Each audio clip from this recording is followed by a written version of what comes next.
ഈ പീരീഡ്സ് ഒക്കെ നടക്കുന്ന സമയത്ത് കുട്ടികൾക്ക് എന്ത് ഭക്ഷണമാണ് കൊടുക്കാൻ പറ്റുക എന്ന് ചോദിച്ചു കഴിഞ്ഞാൽ അവിടെ ഒരുപാട് വൈറ്റമിൻസിന്റെ അഭാവങ്ങൾ ഉണ്ടാവാൻ ചാൻസ് ഉണ്ട്. സിങ്ക്, വൈറ്റമിൻ ഡി, അതുപോലെ അയൺ, മാഗ്നീഷ്യം. അപ്പോൾ ഇതെല്ലാം നമുക്ക് എങ്ങനെ സപ്ലിമെന്റ് കിട്ടുന്ന കഴിഞ്ഞാൽ രീതിയിലുള്ള പല നട്ട്സുകൾ നമുക്ക് കുഞ്ഞുങ്ങൾക്ക് കൊടുക്കാം. കാഷ്യൂ നട്ട്സ് ആണെങ്കിൽ ബദാമായിട്ട് കൊടുക്കാം, ചില സീഡ്സ് നമുക്ക് കൊടുക്കാം. ഇപ്പോൾ ഫ്ലാക്സ് സീഡ്, അതുപോലെ തന്നെ മത്തങ്ങയുടെ കുരുക്കൾ, ഇതെല്ലാം നമുക്ക് മാർക്കറ്റിൽ അവൈലബിൾ ആയിട്ട് കിട്ടുന്ന സാധനങ്ങളാണ്.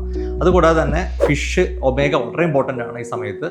അപ്പോൾ അത് മീൻ ധാരാളം കഴിപ്പിക്കുക. മഷ്റൂംസ്, നമ്മുടെ കൂണ്, അത് കുറച്ച് വെയിൽ കൊള്ളിച്ചിട്ട് അത് കഴിപ്പിക്കുക. വൈറ്റമിൻ ഡി കിട്ടാൻ വേണ്ടി യൂസ്ഫുൾ ആയിരിക്കും. അതുപോലെ തന്നെ കുറച്ച് എല്ലാം മിക്സ് ആയിട്ടുള്ള രീതിയിൽ ഫ്രൂട്ട്സും വെജിറ്റബിൾസും എല്ലാം സമീകൃതമായിട്ട് വെച്ചാൽ ലോ കാർബ് ഡയറ്റിലേക്ക് പോവുക. വെച്ചാൽ സിമ്പിൾ ആയിട്ടുള്ള കാർബ് കുറച്ചിട്ട് കോംപ്ലക്സ് കാർബ് കുറച്ച് കൂടുതലായിട്ട്, ചെറിയ ചെറിയ അളവിൽ തവണകളായിട്ട്, തവിട്ട് കൂടുതലായിട്ട്, അതുകൂടെ തന്നെ മറ്റ് ആഹാരങ്ങളിലും എല്ലാം കൂടുതൽ കോൺസെൻട്രേറ്റ് ചെയ്ത് ധാരാളം വെള്ളം കുടിപ്പിച്ച് നല്ലപോലെ ഉറക്കി കുഞ്ഞിനെ എടുക്കുകയാണെങ്കിൽ ഈ പറഞ്ഞ പെൺകുട്ടികളിൽ പീരീഡ് സമയത്ത് ഉണ്ടാകുന്ന അമിതമായിട്ടുള്ള അസ്വസ്ഥതകളും കാര്യങ്ങളൊക്കെ നമുക്ക് കുറച്ച് വെക്കാൻ പറ്റും.